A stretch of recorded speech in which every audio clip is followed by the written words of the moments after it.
Welcome back to the present moment.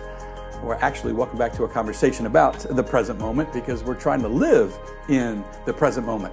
This is Father Mark over at Christ the Redeemer Catholic Church in Thibodaux as we invite you into a conversation this week about choosing to live in the present moment. And as we have had conversations over the last couple of days about people and conversations with people, I promised that we would zero in our conversation today about the things that pull us out of the present moment. Here they are. I think there's three things that pull us out of the present moment. Number one, it's our devices. Number two, it's our pace. And number three, it's a habit of distraction. Let's unpack those three things and then give you one thing that you can do today to pray with that. Our devices, there is a tendency in us to almost habitually grasp for our phone. If you have reached a space in life or have not yet hit a space in life where your phone has become a distraction, if you've conquered that, then praise God, God bless you. But I bet you a lot of us are unaware of how much screen time we have. One of my iPhone got an update the other day, and I wasn't really paying attention to anything. I just pressed yes for the update, and all of a sudden it started to show you how much screen time I had every day. And I was blown away. I was actually embarrassed with the amount of time that my eyes are in front of something as non-personal as a phone.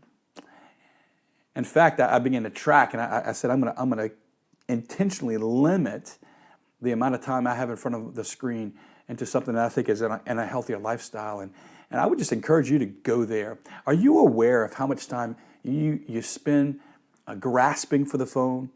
How often you check your phone? Or are we aware of what happens when there's something on our phone that we can check, right? We got a text message or there's something that we're looking for in an update or a notification. If we're always grasping at our phone, what it's doing all day long, it's just pulling us out of the present moment. It's actually training us in the grasping to not be present to the present moment.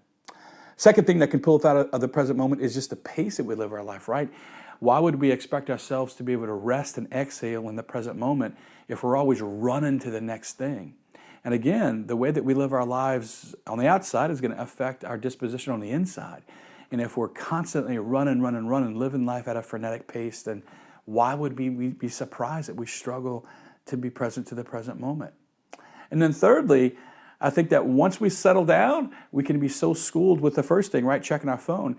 We can almost develop a habit of grasping at distraction. In other words, my life changed when I just stopped turning on the radio in my car. My life changed when I stopped watching TV at night.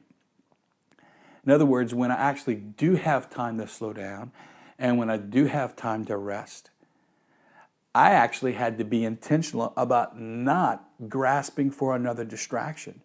And if we are always looking to fill up our time with something to distract us in our time, then we're not going to cultivate a habit of being present to the present moment.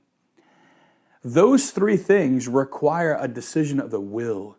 Those three things require that you and I actually are attentive to saying no to the grasping at our phone, or actually slowing down by taking stuff off of our calendar, or making time to just be silent before we grasp at the tablet or the TV or the computer or anything that's going to fill us up with more noise and information. Those three things I think have a huge influence. So what's one thing that you can do is, well, I'm actually going to give you more than one. The first thing that you can do is I want you to just somehow figure out how much screen time you have.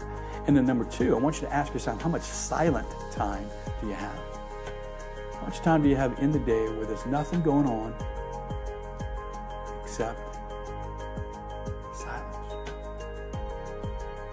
Ask yourself those two things. How much screen time do you have? How much silence do you have? Come on back tomorrow when we're going to talk about being present to God in the present moment. Going to give you some tips on how to do that. And until we are in that conversation together, let's be present to the present moment. And God bless you.